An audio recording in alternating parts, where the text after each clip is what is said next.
በዛሬው ፕሮግራማችን በጤናችን ዙሪያ ይሆናል የምናተኩረው በሁለት በሽታዎች ወይም የጤና አካሎች ዙሪያ እንወያያለን። የመጀመሪያው የታይሮይድ እጢ ማበጥ እንቅርት በሽታ ሲሆን ሁለተኛው ደግሞ ሉፐስ ስለተባለ የጤና ችግር ይሆናል።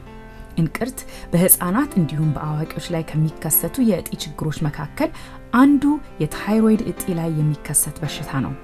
ከአዮዲን እጥረት ባሻገር ከአመጋገብ ጋር በተያያዙ የተለያዩ ምክንያቶች የታይሮይድ እጢ እብጠት ይከሰታል። አዮዲን ማለት ለሰውነታችን ነርቨስ ሲስተም ጤናማ እድገት የሚያስፈልገውን የታይሮይድ ሆርሞን የሚያበለጽግ ጠቃሚ የሆነ ንጥረ ነገር ነው። በሰውነታችን ውስጥ በቂ የሆነ የአዮዲን መጠን አለመኖር የታይሮይድ እጥረት በሽታ ወይም አዮዲን ዲፊሽንሲ ዲስኦርደር እና ሃይፖታይሮይዲዝም በተጨማሪም ሃይፐርታይሮይዲዝም በተለምዶ እንቅርት የምንለውን በሽታ ያስከትላል። እንቅርት የአዮዲን እጥረት ማመልከቻ የአዮዲን እጥረት በሚታይባቸው አካባቢዎች የሚከሰትና ዋና ሊባል የሚችል የጤና ችግር ነው። በልጅነት የሚከሰት የአዮዲን እጥረት ልጆች ጤናማ የሆነ እድገት እንዳይኖራቸው እክል ይፈጥራል። በዓለም ዙሪያ በተደረጉ የተለያዩ ጥናቶች መሰረት እንቅርት በአብዛኛው ከወንዶች ይልቅ በሴቶች ላይ ይከሰታል። በማንኛውም አካባቢ ለእንቅርት መነሻነት ወይም ለአዮዲን እጥረት ምክንያት ሆኖ የሚነገረው በአፈር ውስጥ በቂ የሆነ ወደ አትክልት የሚተላለፍ የአዮዲን መጠን አለመኖሩ ነው። የአዮዲን እጥረት ሳይከሰት በቀላሉ ማስቀረት የሚቻል እና ህፃናትን የሚያጠቃውን የአእምሮ ዘገምተኝነት መነሻም እንደሆነ ይታመናል። ይህም በአገሮች ማህበራዊና ኢኮኖሚያዊ እድገት ላይ ተጽዕኖ ያሳድራል። ላለፉት 2 አስርተ ዓመታት የአዮዲን እጥረትን ማስወገድ የብዙ ብሔራዊ አመጋገብ ንድፈ ሐሳቦች ዋና አካል ሆኖ ቆይቷል። ስለዚህም በጥንቃቄ ቁጥጥር የሚደረግበት ዓለም አቀፍ በጨው ውስጥ ያለ የአዮዲን መጠን የመጨመር ወይም ሶልት አዮዳይዜሽን ፕሮግራም የአዮዲን እጥረት ለመቆጣጠር በጣም ጠቃሚ ስትራቴጂ እንደሆነ ይታመናል። በቂ የአዮዲን መጠን ያለው ጨው ከምግብ ጋር መመገብ በእንቅርት እንዳንያዝ ከፍተኛ አስተዋጽኦ ያደርጋል። እንደ አውሮፓውያን አቆጣጠር በ2011 የህዝብ ሰፈራና ጤና ጥናት ወይም ሰርቬይ መሰረት በኢትዮጵያ ውስጥ ካሉ ህፃናት መካከል 16% ያህሉ ብቻ በቂ የአዮዲን መጠን ያለበት ጨው የሚመገቡ ቤቶች ውስጥ ይኖራሉ። ይህ ቁጥር ከገጠር አካባቢዎች ይልቅ በከተማ ሲሆን ግን ከፍ ይላል። ስለሆነም የአዮዲን እጥረት በኢትዮጵያ ውስጥ ዋና ናቸው ከሚባሉ የማህበረሰብ የጤና ችግሮች አንዱ ሆኖ ተመዝግቧል። በዚህም ምክንያት በሀገሪቱ ውስጥ ለምግብነት የሚቀርበው ጨው በአጠቃላይ በቂ የአዮዲን መጠን እንዲኖረው የሚያስገድድ መመሪያ ተላልፏል።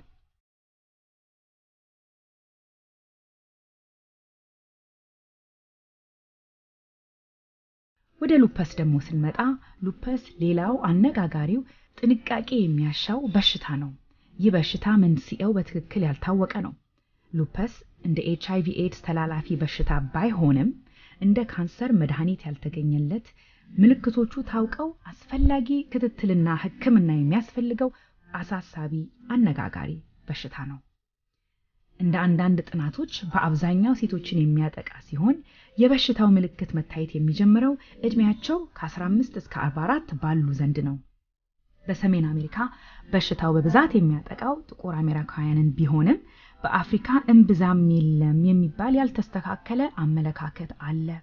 በዛሬ ፕሮግራማችን እነዚህን በሽታዎች አንስተን ከባለሙያ ዶክተር እንደዚሁም በሽታ ላይ ከሚያልፉ እንግዶች ጋር ቆይታ እናደርጋለን፣ እንማራለን። ተከታተሉ።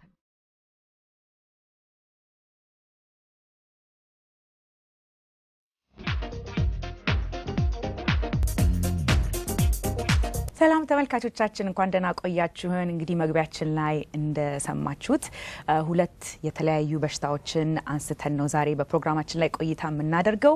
እነዚህ በሽታዎች ብዙዎችን ያጠቁ ስለሆኑ ብናውቃቸው ብንረዳቸው ብዙዎቻችን ይጠቅማሉ ብለን ስላሰብን ነው። እስቲ ወደ መጀመሪያው እንግዶቼ እንግባና ወደ መጀመሪያው ክፍል እንግዶቼን አስተዋውቀናችሁ እንቀጥላለን። የመጀመሪያ እንግዳ ዶክተር ማህደረ ሽፈራው እንኳን ደህና መጣ። endocrinologist ነው በሜሪ ዋሽንግተን ሆስፒታል ኮንሰልታንት endocrinologist አይደለ? አውጣዋት እንደምንም እና ሁለተኛ እንግዳችን ደግሞ ወይዘሮ ሚሪያም ሰለሞን ወይዘሮ ሚሪያም በዚህ በሽታ ውስጥ አልፋ ለአንድ አመት ተኩል ያህል አሁን ተሽሏት ሰርጀሪ አድርጋ ስላለፈችበት ስለዚህ ጉዞዋ ከኛ ጋር ቆይታ አድርጋ ደግሞ እሷም ደግሞ ጉዞዋን ታካፍለናለች ማለት ነው። እንግዲህ ዶክተር እስቲ ዋና ስለ በሽታው ለመረዳት ይሄ ብዙዎችን የሚያጠቃ ነገር ነው ታይሮይድ የተለያየ ክፍል ያለው በሽታ ነው እንበል እና እስቲ ለመረዳት ያህል ከመጀመሪያው ከመሰረቱ ታይሮይድ ምንድነውና ዋና ዋና በሽታዎችስ ምን ይመስላሉ የሚለውን ከዛ ብትጀምርልን። አመሰግናለሁ ይሄን እድል ስለሰጠሽኝ። እንግዲህ ታይሮይድ ብለን በእንግሊዘኛው አጠራር የምንጠራው እንግዲህ ለዚህ ለሚቀጥሉት ደቂቃዎች በዛው ታይሮይድ ብለን ነው የምንጠራው። በአማርኛ እንግዲህ ተመሳሳይ ቃል ላገኝለት ስላልቻልኩኝ በዚሁ ነው የምጠራው እና ታይሮይድ በቅርጽ ቢራቢሮ የሚመስል ቅርጽ ነው ያለው እና አንገታችን ላይ ነው ያለው።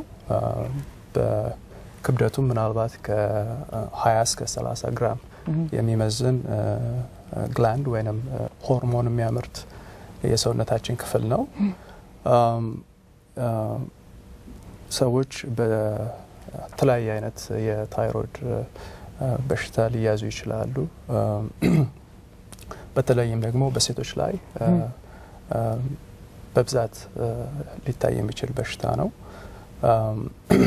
አንዳንድ ሴቶች ታይሮይዳቸው በቂ የታይሮይድ ሆርሞን ላያመርት ይችላል። በዛ ምክንያት ታይሮይዱ በቂ ሆርሞን ማምረት በማይችልበት ሁኔታ በሚፈጠርበት ጊዜ ሰዎች ለምሳሌ የክብደት መጨመር፣ የድካም ስሜት መሰማት፣ የቆዳ ድርቀት፣ ድካም በተለይ ደግሞ አንዳንድ ሴቶች ላይ እርግዝና በሚሞክሩበት ጊዜ የዛ አይነት ችግሮች ሊፈጠሩ ይችላሉ። ከዛ ደግሞ በጣም ብዙ ሆርሞን በሚያመርትበት ጊዜ የሰውነታችን ሜታቦሊዝም ብለን የምንጠራው ወይንም በሰውነታችን የተለያዩ እንቅስቃሴዎች በሚያደርግበት ጊዜ በፍጥነት እነዛን እንቅስቃሴዎች በማድረግ የተለያዩ ስሜቶች ሊሰሙ ይችላሉ። ከዚህም ውስጥ ለምሳሌ ልባችን ትርታ በጣም መምታት ይጀምራል። ብዙ ላብ የሚፈጠርበት ሁኔታ፣ የሰውነታችን ክብደት በከፍተኛ ሁኔታ የሚቀንስበት ሁኔታ፣ የምግብ ፍላጎታችን ወይም አይን ላይ የተለያዩ ምልክቶች ሊፈጠሩ ይችላሉ እና የተለያዩ ምልክቶች አሉ። ይሄ እንግዲህ ቅድም ከገለጽኩት ታይሮይድ የማይሰራበት ሁኔታ የሚፈጠሩ ምልክቶች ናቸው ማለት ነው። ከዛ በተረፈ እንግዲህ ሀገራችን ውስጥ በተለምዶ እንቅርት ብለን የምንጠራው ሁኔታ ምንድነው? ይሄም የምንጠቀመው ጨው በቂ የአዮዳይን መጠን በማይኖርበት ጊዜ በተለይም አንዳንድ ቦታዎች ልታዩ ይችላላችሁ። እዛ አካባቢ የሚኖሩ ሴቶች በተለይ ትልቅ እንቅርት ሊኖራቸው ይችላል። ይሄ እንግዲህ የታይሮይድ ችግር ነው ማለት ነው። ስለዚህ በተለምዶ የታይሮይድ ችግር ስንል አንድ አይነት በሽታ ሳይሆን የተለያየ አይነት ሁኔታ ሊኖረው ይችላል። እኔ መቼስ ለብዙ ጊዜ እንቅርት ነው የሚመስለኝ። በቃ ታይሮይድ ሰው አለበት ሲባል ከዛ አየስናድግም በሀገራችን በብዙ ሰዎች ላይ የምናየው ነገር ስለነበረም ይሆናል ማለት ነው። እንግዲህ የታይሮይድ በሽታ በጣም የተለያየ ሊሆን ይችላል። አንዳንዶቹ በመጠናቸው አነስ ያለ ችግር ነው የሚፈጥሩት። አንዳንዶቹ ደግሞ በጣም ከፍተኛ ችግር ሊፈጥሩ ይችላሉ። ስለዚህ መጠኑም ሆነ አይነቱ የተለያየ ሁኔታ ሊኖር ስለሚችል ይሄንን መረዳት አስፈላጊ ነው ማለት ነው። እንደው ወደ ሚሪያም ላመጣ ነውና እስቲ እንግዲህ ከሷ ጋር የሷ ታይሮይድ ከርግዝና ጋር የተያያዘ ነበረ። እስቲ ታገናኝልናለህ እነሱን ሁለቱን? አይገስ ሃይፐር ምንድነው የሚባለው?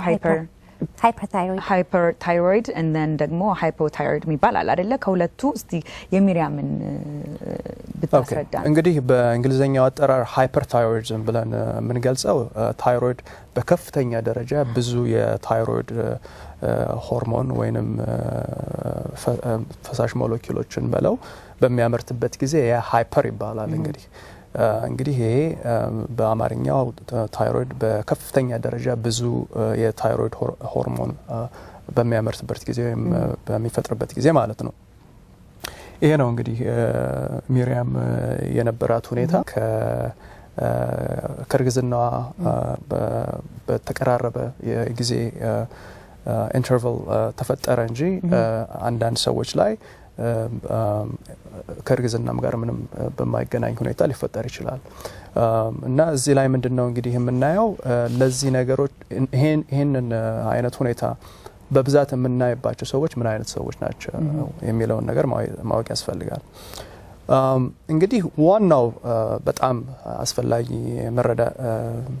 አስፈላጊ የሆነ ነገርና መረዳት ያለብን ነገር ምንድነው በቤተሰብ ውስጥ አንድ ሰው የታይሮይድ በሽታ ካለው ልጆቹ በዚህ ሁኔታ የመጠቃት ሁኔታው በጣም ከፍተኛ ነው ቀደም ብዬም እንደገለጽኩት ሴቶች ላይ በተለይ በብዛት እናያለን ከወንዶች በይበልጥ ግን ወንዶችም ሊጠቁ ይችላሉ ስለዚህ በቤተሰብ ውስጥ ያለው የታይሮይድ ችግር ይሄ በቀላሉ ዲስሚስ ማድረግ ያለብን ሁኔታ አይደለም ማለት ነው ይሄንን መረዳት ያስፈልጋል ስለዚህ አንድ ሴት በግሬቭስ ብለን እንጠራዋለን ይሄን በዚህ ሁኔታ ከተጠቃች ልጆቿ በዚህ ሁኔታ ሊያዙ ስለሚችሉ ይሄንን መረጃ ለልጆች ማስተላለፍ አስፈላጊ ነው ማለት ነው በሁለተኛ ደረጃ ደግሞ ከጄኔቲክስ በተጨማሪ ኤንቫይሮንመንት ውስጥ ያሉ ነገሮች